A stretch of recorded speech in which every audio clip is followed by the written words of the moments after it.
Good evening, everybody, and welcome to tonight's class on how to become a DCPS volunteer. My name is Megan Mahalik, and I will be presenting tonight. Just a reminder, if you have any questions, you can feel free to put them in the chat, and we will answer any questions you may have at the very end. So on your screen, you will see two images of myself. My name is Megan Mahalik, and my supervisor, Brandon Mack.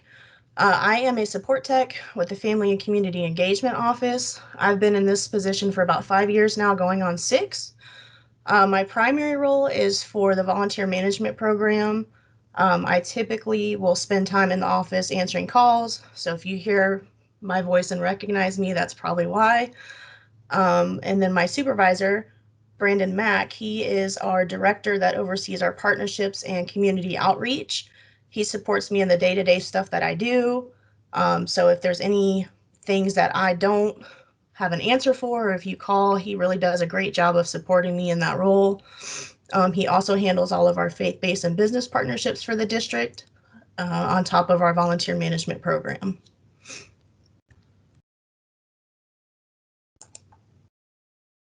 On the screen, you will see our contact information. So if you ever have any questions, we have a department email that you can reach out to. Myself and Mr. Mack are the ones that monitor that information. So volunteer@duvalschools.org is our email address. You can reach out to that anytime. Our phone number is also listed. It's 904-390-2960, and you can call that during our office hours, which is listed on the screen. And then for the information that I'll be going over, which is our volunteer application itself, you would be able to visit the website that's listed, and that takes you directly to our volunteer application. That website that's listed is www.duvalschools.org/volunteer. And in tonight's class, I'll be going over all the information that you'll need to know for completing a volunteer application. Before we get started, there are some tips that I want to go over with you and just some things to remember that will be helpful as you go through the process of becoming a volunteer. Some of the things that we'll go over at a school once you're approved and ready to go. Schools will remind you that volunteers are not to be left alone with students, and that's just for liability and safety purposes. Volunteers should always use appropriate language and discuss age-appropriate topics. Volunteers should always act appropriately and communicate with their intended school about upcoming commitments or opportunities. Volunteers cannot discipline students. For any discipline matters, please report your concerns to the appropriate teacher or staff member. Volunteers should obtain permission from an appropriate DCPS employee prior to giving students gifts or rewards of any kind. And for confidentiality, volunteers cannot discuss a child's school performance or behavior with anyone, including that child's parent. Applicants will now receive email notifications about their volunteer application, both when they apply and once it is done processing. However, this email is for your records, and schools should not accept this as proof of clearance. When there's an upcoming field trip, please note that we encourage schools to remind our volunteers 2 to 3 weeks in advance about checking their volunteer status and applying online if needed. A few fun facts before we get started. Our current background screening provider is NCSI. That stands for the National Center for Safety Initiatives. We currently have about 28,000 plus volunteers in our system. So we usually have a very, very active volunteer group during the school year. Our volunteer background screenings are good for 2 years from the approval date. And school staff is designated by their principal. So just note that only those staff members would be able to see your status in the volunteer database, and that's just for protection of personal information, and anything that is going on, those schools have those specific individuals that can communicate with you about your volunteer status. And this is a preview of our volunteer application. So what I'm going to do now is transition over to our website, and I will go ahead and walk you through the steps of becoming a volunteer. Okay, so on the website, this automatically loaded to the Duval County homepage, but in our web browser, if we're going to go and fill out our application, we're going to go to www.duvalschools.org. duvalschools.org/volunteer.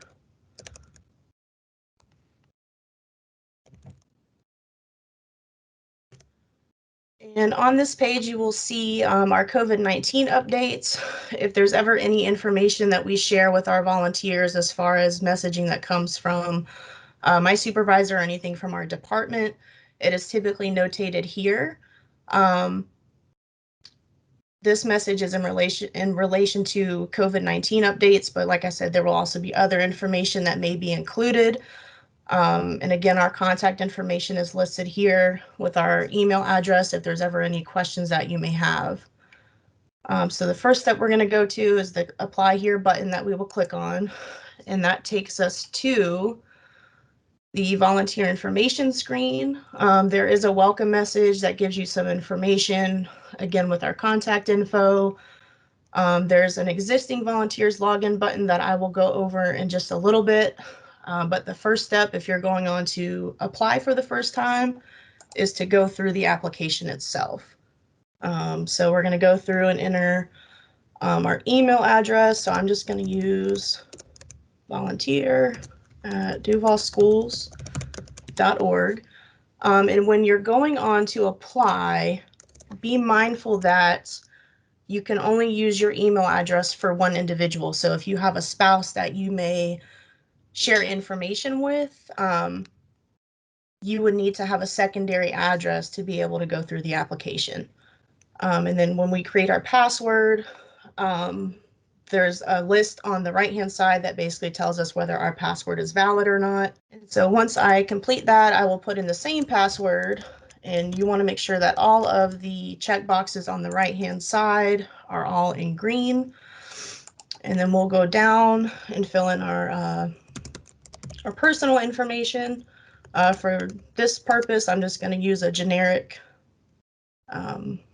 set of information to help you guys see what happens when you go through the application. And if there's anything that's not marked with a red asterisk, you do not have to put that information in. Well, it works. My apologies. And then any information that you have questions on, sometimes people get stuck with any of this. We are in the office 7:30 to 4:30, so if you ever get stuck on something, please feel free to call or email us. And then my primary phone number. There are some questions that we ask. It's not required for some of them that you select yes, like this one. Would you like to receive email updates regarding district initiatives and events or volunteer opportunities? You can click yes or no. Typically, if there's something we communicate with our volunteers, the schools usually get heads up about it, but you can also receive emails from us. And when you go down to your address information, again, you only have to fill in the information that asks for that has the red asterisk. I'm sorry. And then as we scroll down, there is a lot of questions that I'll get about the move-in and move-out date. If you've been at your address for quite some time or longer than 7 to 10 years, you typically don't have to include a move-in or move-out date, but if your address has changed in the last year or two, that just helps our provider have some additional information because we're not fingerprinting when we do the background checks, so that just gives them an extra piece of information. On additional information, there is 3 areas where you can select a school. It only allows you to select one from each area. So if you volunteer in more than one elementary or more than one middle or more than one high school, you can select just one of those. So I'll select Arlington Elementary, but it does allow you to select one from each area if you want to. And then the question about, are you a currently enrolled DCPS student?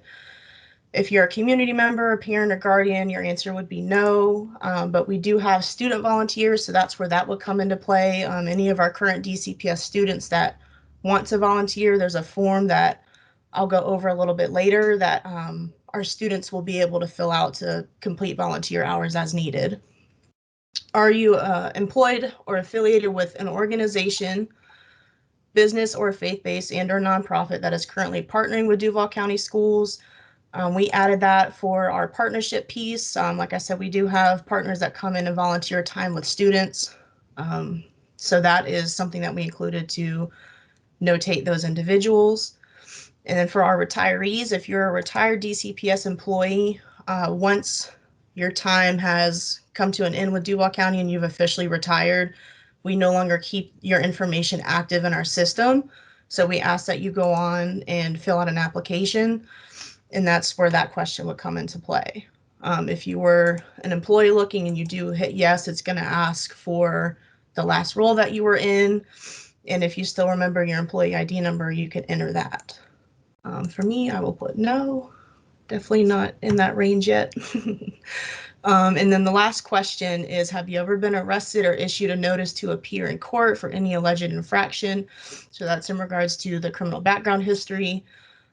We do get questions about that because some people may have something that they're not sure if it applies in that regards to the question. But if you have anything that you're not sure about, you can always put yes to be honest, but anything else, you would just put no. And then when we go to our waiver agreements, that is the next step. There is, I want to say 5 forms that we'll go through. The first one just talks about our guidelines, how we do a background check. Because we don't fingerprint, we're running a criminal background check, making sure that no one's on any type of predator list and those things, and that everyone is safe to be around students and staff. For purposes, I'll enter what I put in to apply. And it would be just your legal first and last name when it asks to enter name. You don't have to include like your middle initials unless you want to. And this electronic signature about the volunteer agreement, this is, let me read what this one is. I used to have the order memorized. So this is just saying that our provider has permission to run a criminal background screening. And if there's ever any discrepancy or questions, you would be able to reach out to them directly to get additional information. And this is actually a common question that we have. The next agreement form is about the Fair Credit Reporting Act. It is not something that Duval County asks for or pays for service for. What we do is we typically, we only utilize the services for a criminal background check.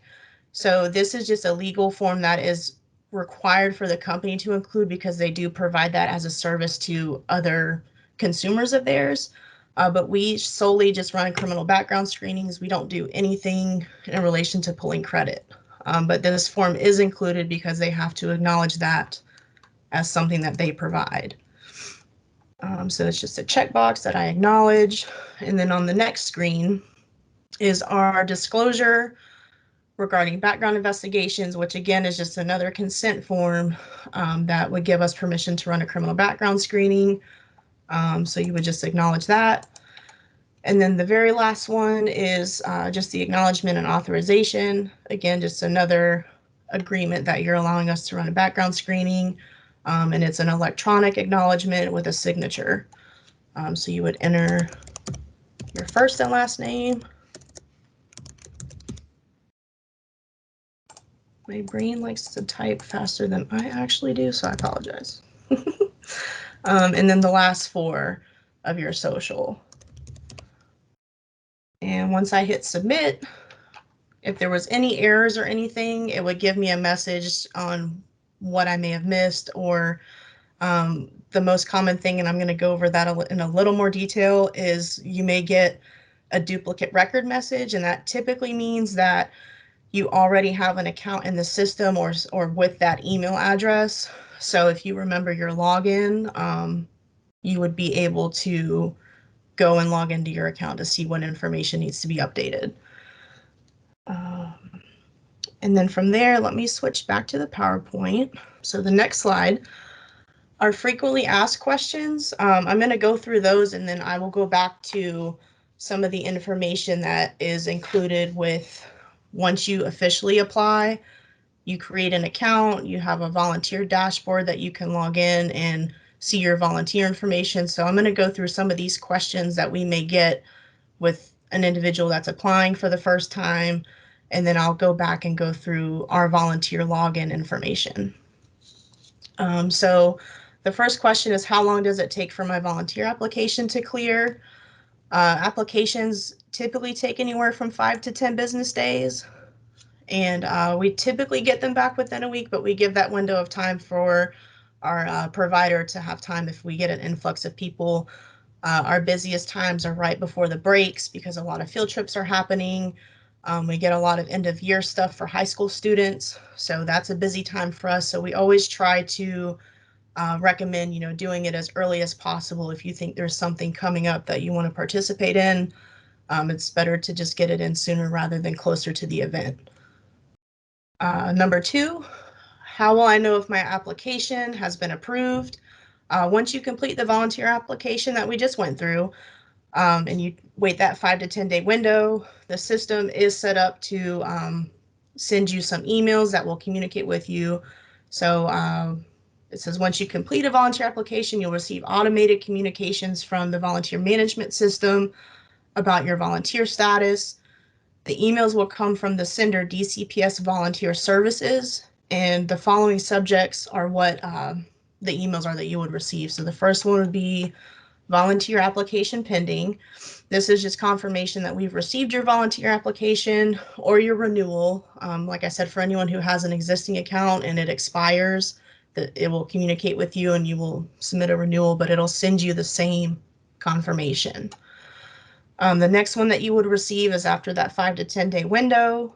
The volunteer application approval email will come to you, and it's just confirmation that your volunteer application was approved, and it will include the date that you were actually approved in the system. So that date is what you would go by, and that's what the school will be able to see when they check. You can always call the Department of Family and Community Engagement, and like I said, you'll typically end up talking to myself or Mr. Mack, because we both are the primary ones with access. So you can always check with our department, and then each school has a volunteer liaison. There's usually 1 or 2 that are designated by the principal. So whoever that liaison is, they're able to check the system and see what your status shows in the system. And then you can also access and view your volunteer information by logging into your volunteer portal. And then this is a screen that talks about the existing volunteer login. If you remember when we went to the beginning of the volunteer application, there's an existing volunteers login here button that you can click on. And then the screen that is showing to the bottom right is what the actual login page looks like. Let me go ahead and pull up that login page so you can see it. So when I click on that red apply box, this page is going to load. It'll say thank you for your interest in becoming a volunteer. Like I said, don't go back through the application itself. Right at the top, if you know you have an account, you can just click on this button right away and it takes you to the login page. The other thing that may happen is you may get a duplicate record message and you would just be directed to this login page. So I will log into my dashboard. It'll be volunteer@duvalschools.org. And sometimes, like I mentioned, you may, if you share an email with your spouse and you're trying to log in and you don't remember the password and it's saying no record is found, you can always double check with the school to see what that email is attached to, or give our office a call. Because I've had instances where a husband and wife may have thought they had them both in there, and it turns out that one of them had that email, but the other one was not in the system. So I can at least pinpoint who's in there and who needs to still fill it out. And password.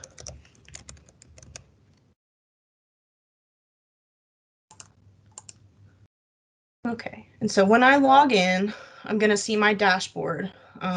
It'll say welcome back, whatever your name is. Like I said, for the example purposes, I put family. So it'll say welcome back, and on this page you will see some information.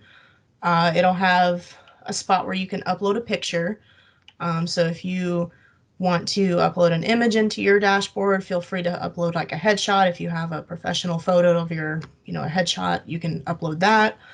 And then the status right now, because I just went through this with you, it says volunteer pending, and the date that I submitted it.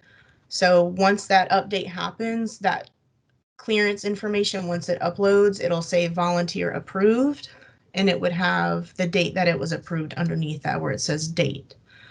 If there's ever any changes that I need to make, there's 2 buttons for edit profile. You can hit it, the edit profile on the left-hand side, or you can use the yellow box. And that just comes into play if there's ever any personal information that you need to update or change. And then when you have a renewal, the system will send you an email saying it's time to renew, and you can log in and update the same information as needed. And that's pretty much it for the dashboard. Right now, the logbook part is not completely active. I do believe there's a way to manually upload hours. We're working on some updates on our end with our technology department and our office to create some capabilities for logging hours. There's just some other things we have to get in place. So that's the volunteer dashboard. And I will log out, and let's go back to the PowerPoint. And again, if you all have any questions at all, please feel free to put them in the chat. Otherwise, I'll be more than happy to answer questions at the end. More frequently asked questions. Number 3, how do I know when it is time to renew my volunteer application with my existing account? Again, volunteer applications expire every 2 years. So once you complete a volunteer application, you'll receive those automated emails from the volunteer management system about your status. These emails come from DCPS Volunteer Services. The reminders as time goes, when you get close to that 2-year mark, you'll get an email saying DCPS application expires in 30 days. And at that point, that means your account has been reset, so you can go ahead and log in and do the renewal as needed. And basically what the renewal entails is re-acknowledging those agreement forms that we went through. And then, like I said, if you need to change any of your personal information, you can hit that edit profile button. And the final email that you would receive is once your application does expire, you get one final email letting you know your volunteer application has expired. And again, all of these emails are system generated, so it's set to go by your clearance date in the system. Number 4, are you checking my credit history to volunteer? We went over that a little bit already. The answer is no. If you notice language about a credit history check within the disclaimers of the volunteer application, it is because NCSI, I accidentally wrote our previous provider. NCSI, which is the National Center for Safety Initiatives, is who serves as our background provider. And they're required to include this information on the Fair Credit Reporting Act within the application. We only do a criminal background screening and will not check your credit history. On the right-hand side is part of the welcome message, and if you wanted to read the verbiage on that, it is listed if you were to hit the more information button. More frequently asked questions. Number 5 is who needs to fill out a volunteer application? Anyone who may come into contact with students in a volunteer role, such as assisting in the front office, in the library, or a classroom. If you're chaperoning a field trip and or tutoring, or for a school or booster activity, you should complete a volunteer application. Additionally, parents and guardians or other parent-approved adults who desire to eat lunch with students in the cafeteria where students are located should also complete a volunteer application. And that's just typically for safety because you could potentially come into contact with other students. Oops. Why do I need to complete a volunteer application? Again, for us, student safety is number 1. So because of that priority and based on our school board policy, each volunteer or individual who will be interacting with students is required to submit an application to conduct a criminal background screening. Number 7, who can I contact with questions regarding my volunteer application? Again, if you call our office, you will talk to me. My name is Megan, so I'm typically the primary person you'll talk to, and I'm more than happy to answer questions or help check your volunteer status for you. But if you have any specific questions, contact Family and Community Engagement Department at 390-2960 or at our volunteer@duvalschools.org email. And if you have any specific questions about a volunteer opportunity at a school, you would want to contact that school directly. And the same would go if you're looking for volunteer opportunities. We typically don't advertise for each school because every school has their own set of needs. So we try to let them communicate or have those reaching out to us. We'll always refer you back to the school. And then number 8, when will I receive my volunteer badge? So Duval County, from our district office, does not administer or give volunteer cards anymore. I think at one time prior to my time here, there was something that used to get mailed to applicants. It was a very snail mail process.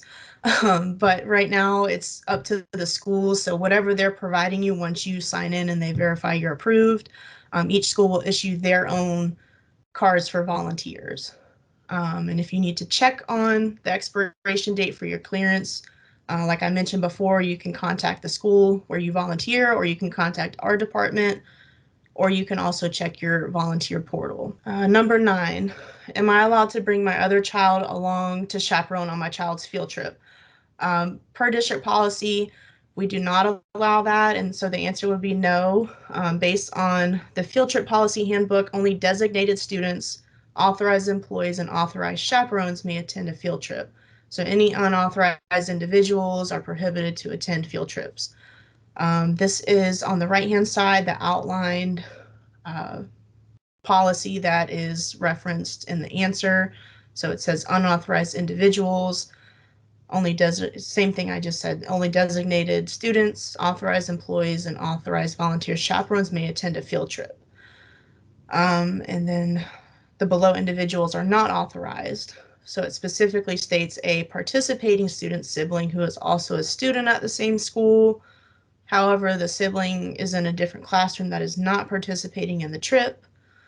A participating student sibling who attends a different school, an approved volunteer chaperone's other child who is not a student in a classroom participating in the trip, an employee or approved volunteer chaperone's friend or spouse that's not an approved district volunteer. And then the last one at the bottom, an employee's child who is not a student in the classroom participating in the field trip. Number 10, can my college-age child chaperone their sibling's field trip? This is not a very common question, but the answer does depend. So volunteer chaperones must at least be 21 years of age or a parent or guardian of a student that's going on the field trip. And they are required to complete a volunteer application that gets approved prior to the trip. If the child is 21 or above, they can chaperone. If they're below 21, they cannot serve as chaperones. And that is also highlighted in number 2, which is what we pulled from the field trip handbook. Number 11, can my high school student complete volunteer hours at another Duval County school? So this is where the student volunteer information comes into play. So if you have a high school student that wants to complete any volunteer hours at another school, whether it's an elementary school or a middle school, we just ask that you contact the school that you're interested in and talk to their volunteer liaison to see if they have any opportunities for that student to earn service hours at their school. We ask that the students, volunteers, and their parent or guardian complete the student school volunteer form. We recommend that 2 copies be completed and 1 form be given to the school where your student is going to be volunteering at, and the second copy be placed at the school that the student attends so they can put it on their file. And that's just for safety and liability if there was ever an emergency and the student's not at their primary school but they're volunteering at their other school. Both places have the same contact information and consent form showing that the parent does know that that's where they would be. And I will pull that form up just so you can see it. I do have it in an image on the right-hand side. There's 2 pages. Let me pull that up for you. So on the student school volunteer information, you would put the student's name, an email for the parent or guardian, an address, a daytime phone, and an evening phone, the age of the student, birth date, and then the parent's contact information. And then you scroll down a little bit, if there's any health specifications that the school would need to know about, there's questions here to just acknowledge those things. And if you scroll down, there is in red the spot where the parent would consent to give permission for that particular student to participate at that specific school, and a signature line with a date. And then on the second page, this is permission for the minor, for a minor to participate and consent for emergency medical treatment. Like I said, anything can happen anywhere. So the second page just acknowledges the student's information. So you would put the full name and address of the parent or legal guardian here. And that's so they would have a point of contact for any type of emergency. And then you would put the name of the student where it talks about full name of minor, and all of their information here. And then in the box, this is again just another parent consent spot where you would want to sign, acknowledging that your student has permission.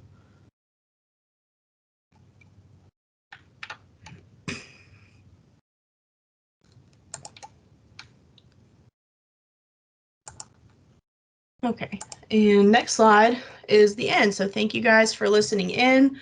I do appreciate you taking the time to go through the application with me. I don't think I missed anything, but like I said, if you have any questions, if they're in the chat, I'll be more than happy to answer them. Again, our email is listed here, so if you need to contact us directly, you can reach out, and I'm typically the one who responds to that email. And like I said, my supervisor also will be one to respond as well, but you can reach out at volunteer@duvalschools.org. And you can always give us a call at any time, Monday through Friday, 7:30 to 4:30 at 904-390-2960. Thanks.